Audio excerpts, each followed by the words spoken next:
नमस्कार, SW news में आपका स्वागत है। मैं हूं फजलुल मुबीन। इस वक्त मैं पटना के बांकीपुर विधानसभा क्षेत्र में हूं और यहां पर आप कैमरे में देख सकते हैं कि पीछे प्लूरल्स पार्टी की supremo Pushpam Priya Chaudhary road show कर रही हैं।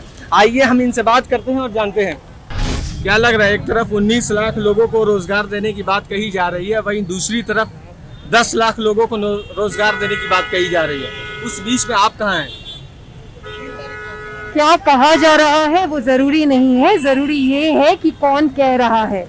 बाकी सारी लोगों के पास बहुत लंबा टाइम था लोगों को रोजगार देने का, लेकिन कभी किसी ने किसी को रोजगार नहीं दिया। तो अब आगे बढ़ने की जरूरत है। हम जो कह रहे हैं वो बाकी लोगों के कहने वाली चीजों से बहुत ही अलग है और मेरे ख्याल से ये बात लोग भी बहुत अच्छे से अब समझते हैं।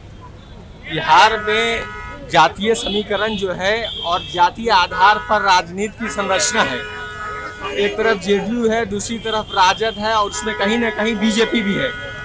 तो कैसे आप उसमें अपना स्पेस बना पाएंगे? लोग अब इन बातों से बहुत ऊब गए हैं, क्योंकि जाति सिर्फ जातिगत समीकरण की वजह से नहीं था। जाति की बातें इस वजह से होती थी क्योंकि लोगों को अपॉर्चुनिटीज चाहिए थी, अवसर चाहिए थी, आर्थिक और सामाजिक अवसर चाहिए थे। लेकिन वो अवसर सिर्फ उन्हीं लोगों को मिले जो कि राजनीति की सीढ़ी चढ़ गए, और ये बात लोग बहुत अच्छे से समझते हैं। लोगों को विकास चाहिए, जो बेसिक नीड्स हैं, जो बुनियादी सुविधाएं हैं, लोगों को बस वो चाहिए और लोग ये बहुत अच्छे से समझते हैं। आपने कुछ दिनों पहले अभी पूरे बिहार में भ्रमण किया, दौरा किया, खासतौर से वैसे इंडस्ट्रीज का दौरा किया जो बंद पड़े हैं। तो उन इंडस्ट्रीज को खुलवाने को लेकर के आपका क्या विजन आगे का? देखिए, जब वो इंडस्ट्रीज बंद हुए थे, लगभग पिछले 30 साल में सारे बंद हुए हैं और अभी हम 2020 में खड़े हैं। बहुत सारी ऐसी पॉलिसीज हैं, बेहतरीन पॉलिसीज हैं जो लेबर इंटेंसिव इंडस्ट्रीज की बातें करती हैं। तो जैसे टेक्सटाइल पार्क हुआ, तो हम उस तरह की इंडस्ट्रीज लगाएंगे। हम वही इंडस्ट्री नहीं खोलेंगे, झूठा वादा नहीं करेंगे, लेकिन जैसा कि हमने कहा है कि हम हर क्षेत्र में इंडस्ट्री खोलेंगे जिससे ज़्यादा से ज़्यादा लोगों को रोजगार मिल सके। आपने ज़्यादातर ग्रेजुएट लोगों को टिकट दिया है और वैसे लोगों को जो पढ़े लिखे हैं, शिक्षित लोग हैं, लेकिन उसमें से कई सारे लोगों का नॉमिनेशन रद्द हो गया है जी, आखिर इसके पीछे की वजह क्या थी? क्या आपने आज तक कभी ये सुना है कि किसी राजनीतिक पार्टी के किसी व्यक्ति का नॉमिनेशन रद्द हुआ हो? नहीं सुना है ना, मैंने भी नहीं सुना है।